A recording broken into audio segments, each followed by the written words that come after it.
Hey y'all, it's Michelle on a mission here, and today I am bringing you a video that is a little different. As some of you may know, I have spent some time in the States with my family, and while visiting my mom, I decided to take the time to update her kitchen, which I promised to do 6 years ago. So I'm going to share that experience with you guys now.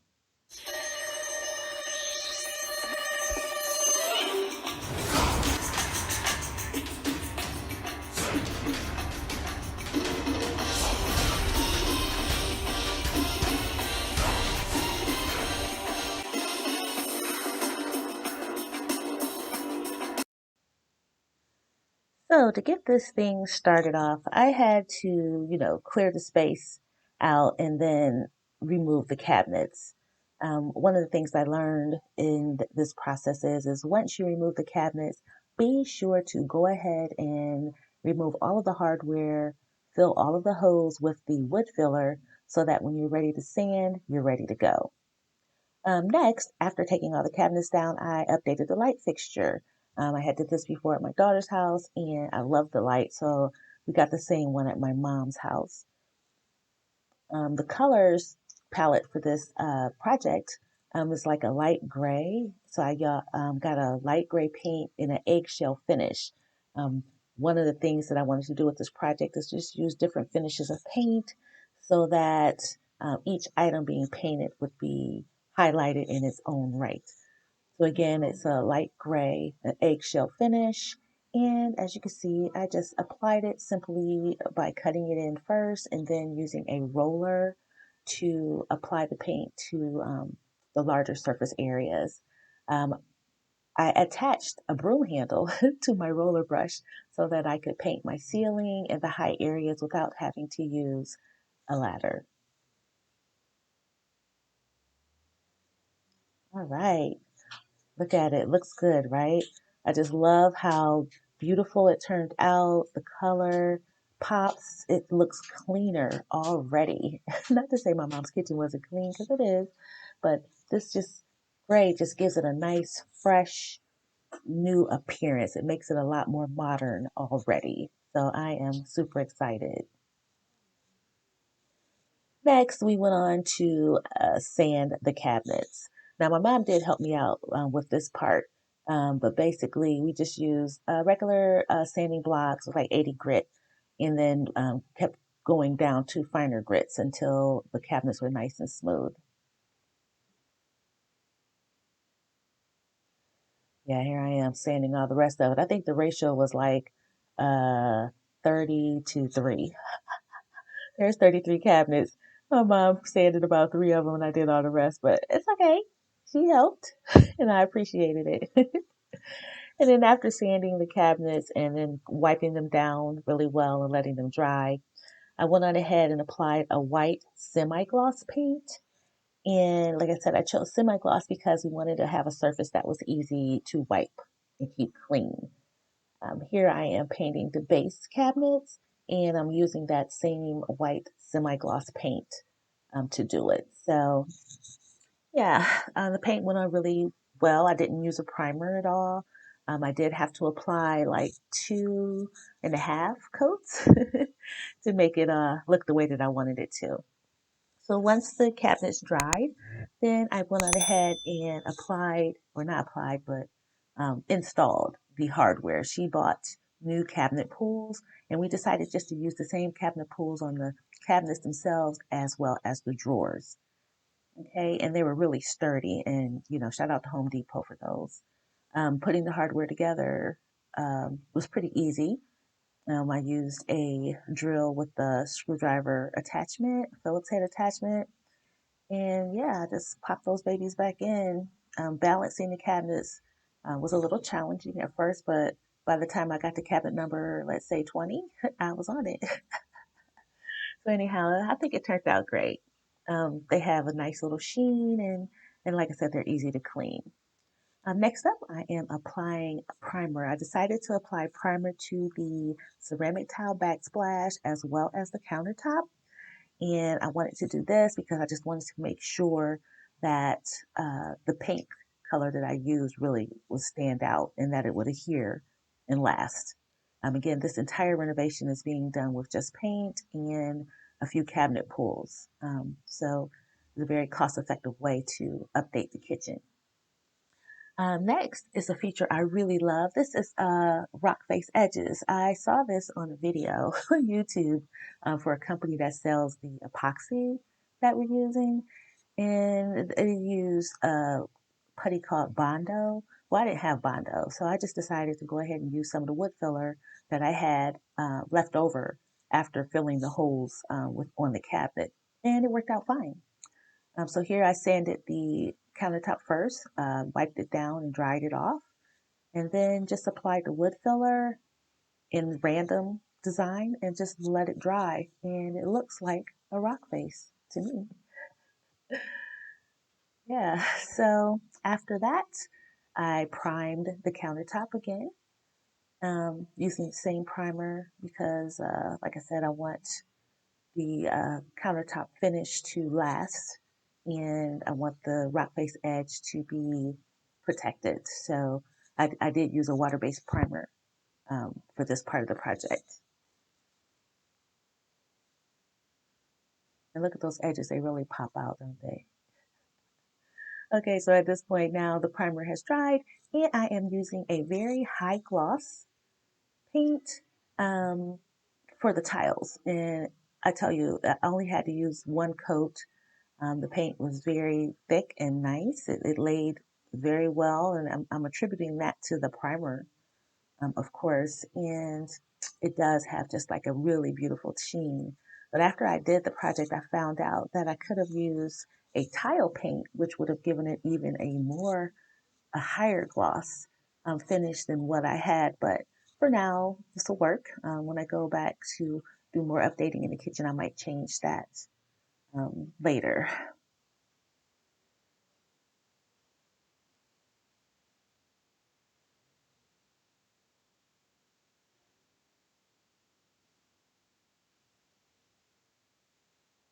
I think the one thing about painting with white paint is, everything, if you're painting everything white, it's just easy. You don't have to worry about spillages. And again, the cleanup was pretty easy too. So now we're moving on to my favorite part of the project, and that is the countertops. So I decided to try to do a faux granite technique on the counters. And of course, I have the rock face edges. And the one thing I didn't mention is before you paint and prime your rock face edges, make sure you sand them because they can be kind of sharp. And you don't want anything sticking out that's going to grab onto clothes and things like that. So make sure you sand it down to get a nice smooth finish and dry it, wipe it and dry it, and then paint and prime over it. Okay, so here I am applying the base coat for the granite design, and I went with the black because I did research on different granite painting techniques, and the company, one of the companies that I saw that had really consistently beautiful granite outcomes used a black base. So I just bought a black sample paint, and it was done in I think it was an eggshell finish as well. For this project, I did have to buy a really good sea sponge. Now, the sea sponge I got was from like Bed Bath and Beyond, so it's like $20 just for one sponge. But I have to tell you, it was super sturdy. It's not like the cheap sponges. You definitely want to get a real sea sponge for this project. And then I just cut it up to have one piece of sponge for every color sample that I chose. And if you notice there on the table, there is a sample piece, and that had all the colors that I wanted. So I bought sample colors that matched each one. All right, so here we go. I am starting to apply the granite technique, and it's basically just, dipping the sponge in the paint, which I've poured onto a paper plate, um, dabbing it gently, and then just covering the surface.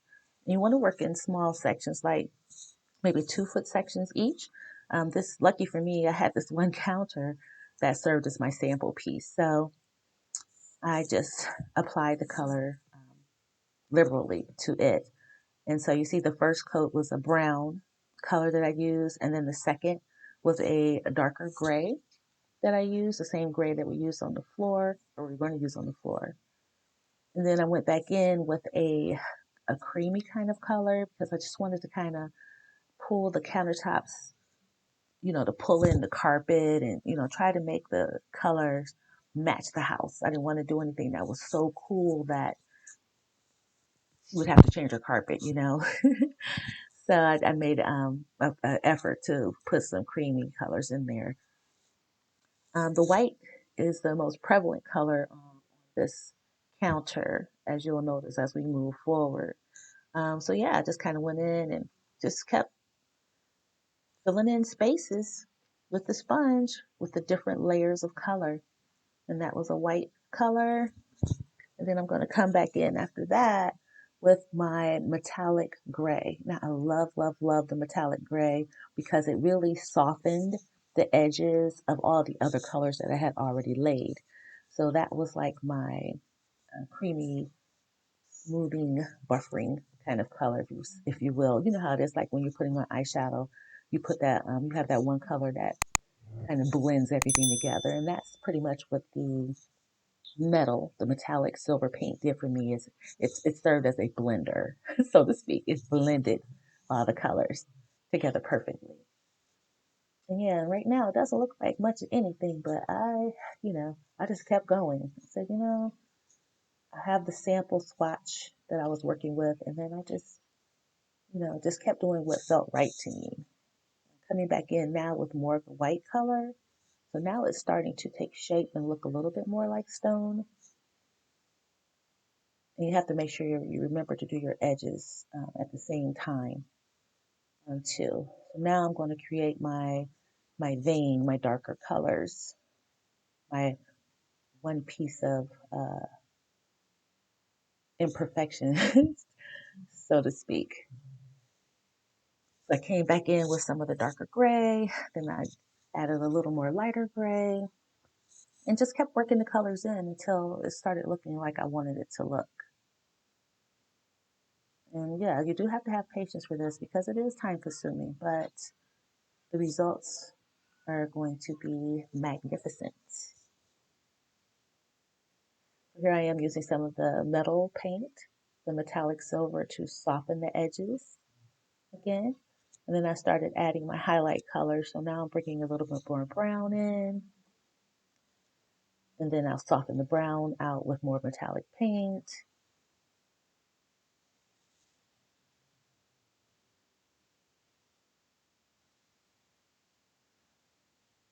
Adding a little more depth to the to this part by just adding the brown.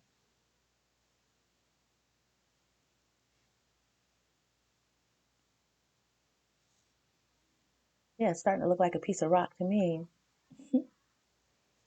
So adding a little more white, just trying to blend it all in, cover up more of the dark spots,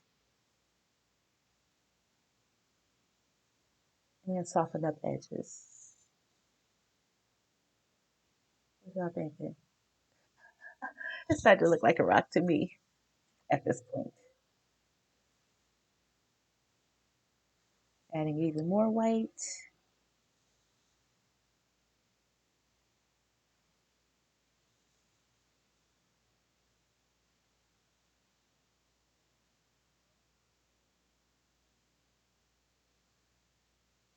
And here I'm adding a little bit more darker grays just to add a little bit more highlight.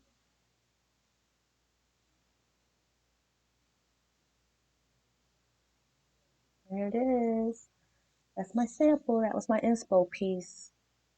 I think it's really close. Just needs a little bit more blending. So that's what I'm doing here. I took a smaller piece of sponges and went back in with some color, like a combination of colors, and just blended it out a little bit more.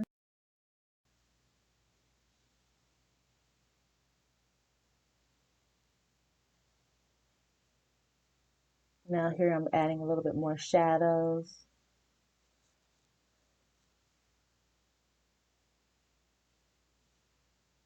Some of the darker colors and blending them in each time.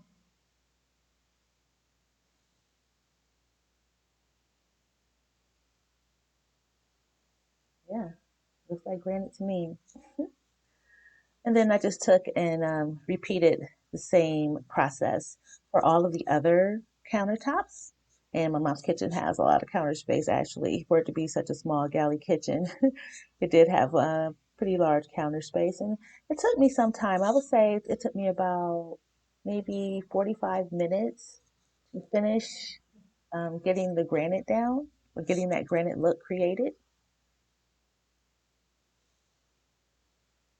And like I said, I just kept referring back to my inspo piece and, you know, and making it my own at the same time. I went with a longer, larger vein on this counter because I just wanted it to have more darker colors in the kitchen. Okay, so now that the countertop has been completely painted and dried, it's time to apply the epoxy. So I had to tape off, everything, the walls, the edges of the sink. I had to get everything taped off and mix the epoxy to begin. I just poured the epoxy down after mixing it. Now, the particular type that I use is I bought it at Home Depot, and you have to mix it for 6 minutes in one cup, and then pour one into the other and mix it for 6 more minutes, or until the temperature is 91 degrees, and then you pour them both into another container and mix it again, and then you can pour it onto the counter. So that was a little process, but I was really nervous at first because it just looked like epoxy can be so intimidating. But I have to tell you, after doing it, it's really quite simple, and it's definitely a process that I would use again in the future. As far as pouring it, though, I did learn you could pour it down and just kind of spread it out with a brush. A lot of the other videos, people will show you they're using levels and things like that to pour and spread the epoxy, but it's just so wasteful to me. I didn't want to use that much product. So I made enough for each part of the counter, and it filled it up really well, filled it in. I think that it turned out really beautifully. The shine is absolutely amazing. And the finish, it's like after it dried, it was really, really hard.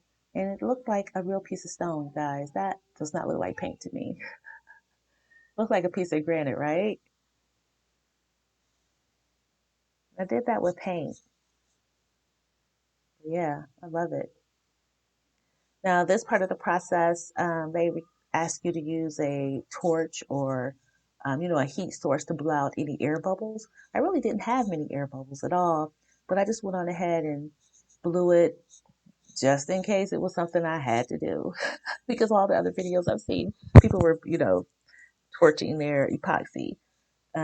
So I just did it anyway, just to be safe. So again, here I am. I'm pouring it on, and this time I am just spreading it out with the brush because that worked for me. It was easier, it was faster, and I still got the beautiful shine. It was level. It is a self-leveling epoxy, so it levels itself out anyway.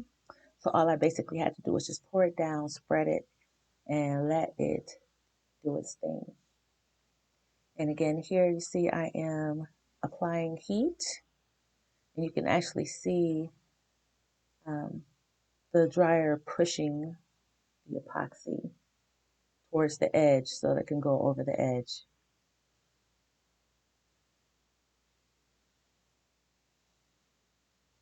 Pretty cool. And again, it just adding that epoxy over the paint, that top coat just makes it look like a rock. It looks like stone. It's amazing. I can't stop looking at it.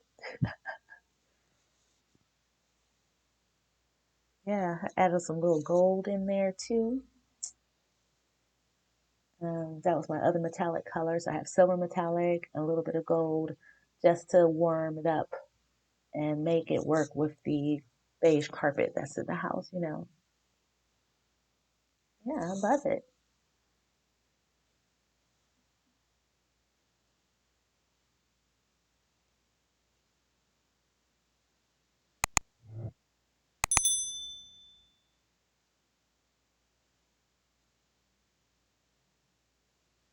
here again, I mixed some more and just poured it out, and I'm spreading it all over the countertop. Now that plastic coating is very important, you guys. When that epoxy runs, you don't want it to get on the cabinets or anything because once it sets up, it's impossible to get off. You'd have to sand it off. And even sanding it is very difficult. So you want to make sure that you tape off the edges of your counter very well and use a drop cloth so that that epoxy can run down it and not affect your floor or your cabinets. Trust me, you definitely want to do that step. And then once you get the epoxy on and you let it set for about 10 minutes, then you want to go ahead and remove the painter's tape around the outer edge um, on the top of the cabinet, but you can leave the plastic on the bottom because it's still going to continue dripping. Once all the dripping stops, then you can remove the plastic off the bottom.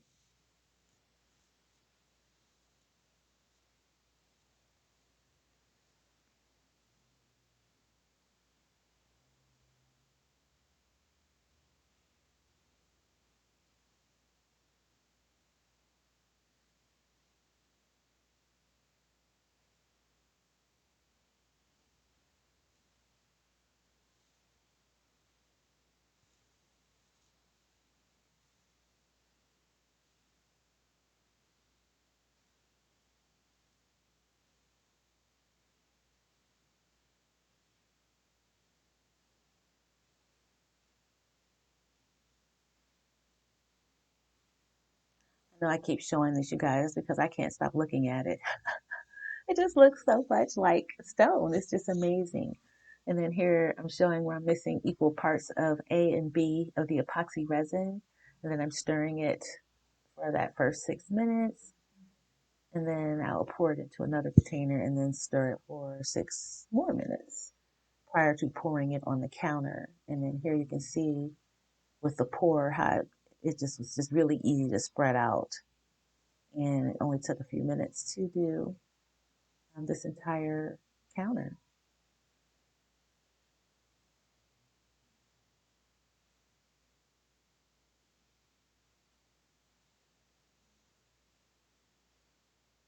Look at her.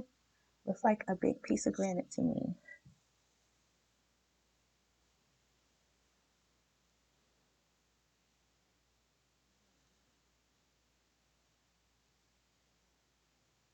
Yeah, so for all my DIYers out there, yeah, don't let epoxy intimidate you. It's definitely doable. And at first we were going to leave the floors. My mom was like, it matches. We'll just keep it. And I was like, absolutely not. I had to go and get some floor tile paint. And luckily I found the color that was a perfect match that could really let the countertop stand out and make the kitchen a lot more modern. You know, I was going to do my paper bag technique on it, but my mom, sometimes uses a wheelchair and she does use a walker. And she didn't really want to take the chance of the flooring lifting. She likes the stability and the comfort of the actual tile. So I said, okay, well, let me go ahead and just paint the tile. And it turned out great. It was a perfect color gray. It blended in well with the countertops and it was on tone with the wall color. So yeah, I'm really happy with how it turned out. And then I also used a matte finish instead of a really shiny finish on the floor. I wanted it to be a matte finish, and it's the tile paint kit that I purchased. It's Rust-Oleum, and it had the gray base, and then it had a matte top coat. So I put 2 coats of the top coat on as well. And this is the finished kitchen. Yeah, like I was pointing there, I had to replace all of the wall outlets. I bought white covers and for somehow ended up missing one, but I went to the store and got it. Look at that. Look at the light fixture. This is an LED light now, so she doesn't have to worry about changing any bulbs ever again. It was lighter weight. It just makes the kitchen look a lot more modern. I also added a little uh, backsplash using a like plastic tiles two pieces that I connected together to make the backsplash for the stove. Purchased those at Home Depot as well. Just added a few other little pieces, some knives. Um, yeah, and here's the before and after, just fresh and clean, beautiful.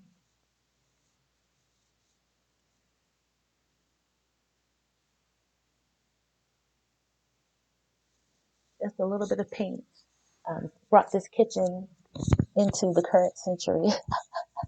It was the original kitchen with the condo. And when she moved in, she always wanted to do some updating. And it's just taken some time. I left, I was gone, so I wasn't able to be there and be as helpful as I would like to be. So I did take the opportunity this time while I was there to go ahead and take 1 week, complete this project, and I am so glad I did. Love my mom very much, and this made her so happy, which makes me happy. So I hope you guys enjoyed it. Let me know your thoughts in the comments section. Thank you. Thank you so much for watching. If you enjoyed the video, please like it, share it, and subscribe. I appreciate you guys. Thank you.